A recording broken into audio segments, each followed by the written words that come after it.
ब्रह्मास्त्र आप देख रहे हैं, मैं आपके साथ अनुराग सिंह। उत्तर प्रदेश से लेकर पश्चिम बंगाल तक विपक्षी दलों की सियासी जमीन हिलती दिख रही है।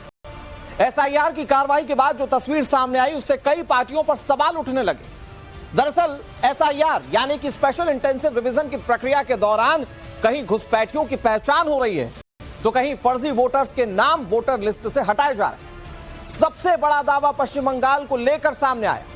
यहां कहा जा रहा है कि लाखों नाम वोटर लिस्ट से हटाए जाने की गुंजाइश है।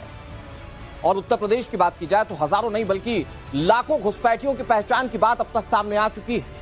उत्तर प्रदेश में तो बाकायदा योगी ने घुसपैठियों को लेकर मुहिम तक छेड़ दी। देश के अवैध नागरिकों को खदेड़ने के लिए ऑपरेशन टॉर्च उत्तर प्रदेश में छेड़ा गया। लेकिन इसके उलट पश्चिम बंगाल में फर्जी मतदाताओं के नाम पर सियासी पार्टियों का रोना गाना जारी। ममता बनर्जी और पार्टी बीजेपी के साथ साथ चुनाव आयोग पर भी एसआईआर के जरिए लोगों के नाम मतदाता सूची से हटाने के आरोप लगा रही हैं। इन सबके बीच बंगाल में ममता को चुनौती देने वाले विधायक हुमायूं कबीर 22 दिसंबर को अपनी नई पार्टी की घोषणा करने जा रहे हैं। इसके लिए हुमायूं कबीर ने तुष्टीकरण की राह पकड़ ली है। एसआईआर के जवाब में मुसलमानों को खुश करने के लिए और अपने खेमे में ओवैसी की पार्टी को जोड़ने की भी कोशिश वो कर रहे हैं। ऐसे में ओवैसी की एआईएमआईएम वाकई हुमायूं कबीर की पार्टी के साथ गठबंधन कर लेगी और इसका मतलब यह होगा कि ओवैसी 2027 के यूपी चुनाव में बाबरी का नाम जमकर उछालेंगे। मुसलमानों की साधने की कोशिश हुमायूं कबीर और ओवैसी साहब करेंगे। लेकिन सवाल उठता है कि क्या तुष्टीकरण के लिए बंगाल में फर्जी मतदाताओं की फौज खड़ी कर दी गई? क्या वोट बैंक के खातिर कुछ पार्टियों ने फर्जी मतदाता खड़े किए और घुसपैठियों को यहां का वोटर बना दिया गया? सवाल यह भी कि क्या मुसलमान मतदाताओं की खातिर देश में आक्रांता बाबर का भी गुणगान किया जाएगा? आज इसी पर करेंगे ब्रह्मास्त्र, लेकिन सबसे पहले ये रिपोर्ट आप देखिए। देश के लोकतंत्र के साथ जो खिलवाड़ हुआ वो अब बेनकाब हो रहा है। एसआईआर के चलते घुसपैठिए पकड़े जा रहे हैं। लाखों फर्जी वोटर्स के नाम सामने आ रहे हैं जिन्हें वोटर लिस्ट से हटाया जा रहा है। पश्चिम बंगाल में एसआईआर को लेकर बड़ा बवाल मचा हुआ है।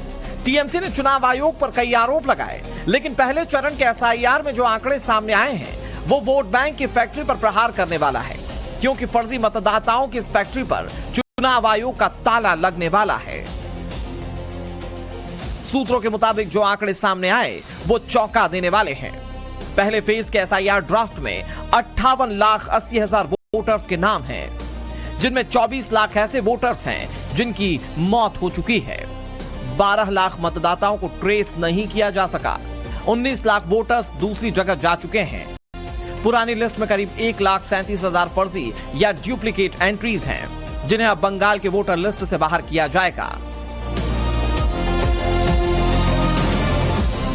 ड्राफ्ट की हैरान करने वाली बात यह भी सामने आई कि दक्षिण 24 परगना में सबसे ज्यादा 8 लाख मतदाताओं के नाम एसआईआर से बाहर होंगे, जबकि मुख्यमंत्री ममता बनर्जी की भवानीपुर सीट से 44,000 नाम हटाए गए हैं। बीजेपी नेता शुभेंदु अधिकारी की नंदीग्राम से भी 10,000 वोटर्स की पहचान हुई है, जो या तो मर चुके हैं या उनका नाम फर्जी तरीके से वोटर लिस्ट में था। सूत्रों के मुताबिक पश्चिम बंगाल में लाखों वोटर्स के पिता का नाम गलत या बेमेल है। कई वोटर्स उनके पेरेंट्स की उम्र में 15 साल से भी कम का अंतर है, जबकि 45 साल से ज्यादा उम्र के लाखों नए वोटर सामने आ गए।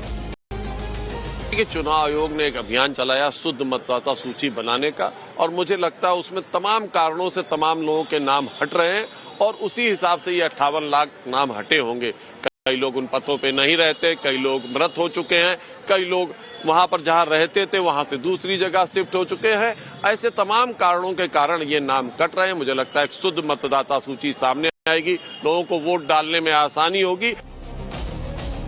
दूसरी तरफ बीजेपी आईटी सेल के मुखिया अमित मालवीय ने एसआईआर को लेकर ममता बनर्जी पर हमला किया। अमित मालवीय का दावा है कि ममता ने एक तरफ रैली के दौरान एसआईआर फॉर्म नहीं भरने का दावा किया, लेकिन कुछ ही घंटे बाद अपना एसआईआर फॉर्म भर दिया, उसे जमा भी करवा दिया। दूसरी तरफ एसआईआर को लेकर बीजेपी के कई नेता लगातार ममता बनर्जी पर हमलावर हैं। बीजेपी का आरोप है कि टीएमसी फर्जी वोटर्स के सहारे सत्ता में बनी हुई है और टीएमसी इन आरोपों को नकारती रही है। लेकिन सवाल तो उठेंगे ही कि आखिर इतने सालों तक ये नाम लिस्ट में कैसे बने रहे। एक तरफ जहां एसआईआर के चलते उत्तर प्रदेश से बंगाल तक फर्जी मतदाताओं की पहचान हो रही है, दूसरी तरफ सीएम योगी आदित्यनाथ के ऑपरेशन टॉर्च से घुसपैठिए डरे हुए हैं। बॉर्डर पार भागने की फिराक में हैं। वहीं बंगाल की सियासत में एक ऐसा ट्विस्ट भी सामने आ रहा है जिसका असर न सिर्फ बंगाल बल्कि उत्तर प्रदेश और देश में होगा। असल में बाबरी मस्जिद की नींव रखने वाले टीएमसी के निलंबित विधायक हुमायूं कबीर एसआईआर के जवाब में तुष्टीकरण की राह पर चल पड़े हैं। वो एआईएमआईएम के साथ अपनी पार्टी का गठबंधन करना चाहते हैं ताकि बंगाल में उनकी सियासत बची रहे, जबकि ओवैसी की पार्टी इस मौके को भुनाने की कोशिश में जुट गई है ताकि हुमायूं की बाबरी के नाम पर एआईएमआईएम उत्तर प्रदेश से देश तक मुसलमानों के बीच अपनी ताकत बढ़ा सके। हमारे साथ बात करने के लिए स्टेट प्रेसिडेंट इमरान जी हैं। सर, आपके तरफ से क्या स्टैंड है? हुमायूं कबीर ने तो क्लियर कर दिया कि वो आपके साथ हैं, आपसे बात कर रहे हैं। पार्टी का स्टैंड क्या है, आप लोग का स्टैंड क्या है? हुमायूं कबीर साहब ने बोला है ये बात, और जब उन्होंने बोला कि नहीं, वो इतना पॉजिटिवली बोल रहे हैं वो, लेकिन हम गठबंधन कैसे करें उनसे? उनकी पहले पार्टी तो बनाए, 22 तारीख को पार्टी अनाउंस करेंगे। मेरी उनसे बात हुई थी तो मैंने उनको बोला पहले पार्टी बनाइए, फिर आपकी बात रखते हैं असद साहब के सामने। तो मैंने बात असद साहब, वो पार्टी बनाएंगे फिर करेंगे, उसके बाद बात। अच्छा है, देखिए पॉजिटिवली क्या असद साहब, हमारा जो यहाँ बंगाल में जो सेंटिमेंट है, हुमायूं कबीर मुर्शिदाबाद मालदा मिलेंगे, उनका बहुत जबरदस्त मैसिव उनके सपोर्ट में आपने देखा जो उन्होंने शिलान्यास के बाद में बुनियाद रखी है बाबरी मस्जिद की, फिर आज पहली जुमा की नमाज की वहां पर उन्होंने। तो एक अच्छा माहौल है उनके लिए, तो हम लोग भी देख रहे पॉजिटिव सोच है अपनी पार्टी की तरफ से। बंगाल और यूपी दोनों अलग अलग राज्य हैं और वहां अलग अलग पार्टियों की सरकार है। एसआईआर को लेकर इनकी सोच भी अलग है। योगी घुसपैठियों के खिलाफ हैं, ऑपरेशन टॉर्च के जरिए अपना दम दिखा रहे हैं, जबकि टीएमसी समेत दूसरी विपक्षी पार्टियां बीजेपी पर मुसलमानों को टारगेट करने का आरोप लगा रही हैं। ऐसे में बड़ा सवाल ये कि क्या तुष्टीकरण की राह पर चलने से सत्ता की राह करीब हो जाती है? क्या घुसपैठियों के दम पर अब पार्टियां सरकार बनाएंगी? क्या जानबूझकर उत्तर प्रदेश और बंगाल में घुसपैठियों को वोट बैंक बनाया जा रहा है, या फिर वोट बैंक कानून से ऊपर हो चुका है? ब्यूरो रिपोर्ट, टाइम्स नाउ, नव भारत। दर्शकों, एसआईआर देश में ऐसा नहीं है कि पहली बार हो रहा है। इससे पहले भी देश में कई बार एसआईआर की प्रक्रिया हुई है, लेकिन तब बवाल नहीं हुआ। 2025 में जब एसआईआर की प्रक्रिया हो रही है तो इस पर बवाल हो रहा है। लेकिन सवाल यह कि अब तक की एसआईआर की प्रक्रिया में यह बात तो सामने आ रही है कि कई सारे फर्जी वोटर्स हैं। तो फर्जी वोटर्स जब पकड़े जा रहे हैं, और चूंकि इसको लेकर विपक्ष लगातार सवाल उठाया जा रहा था, विपक्ष लगातार क्वेश्चन कर रहा था कि एसआईआर की प्रक्रिया नहीं होनी चाहिए, तो अब कम से कम विपक्ष को गलत कहना पड़ेगा। यह मानना पड़ेगा कि फर्जी वोटर एग्जिस्ट कर रहे थे और उस वोटर लिस्ट के संशोधीकरण का काम या शुद्धिकरण का काम होना चाहिए, जो कि चुनाव आयोग कह रहा है या बीजेपी कह रही है।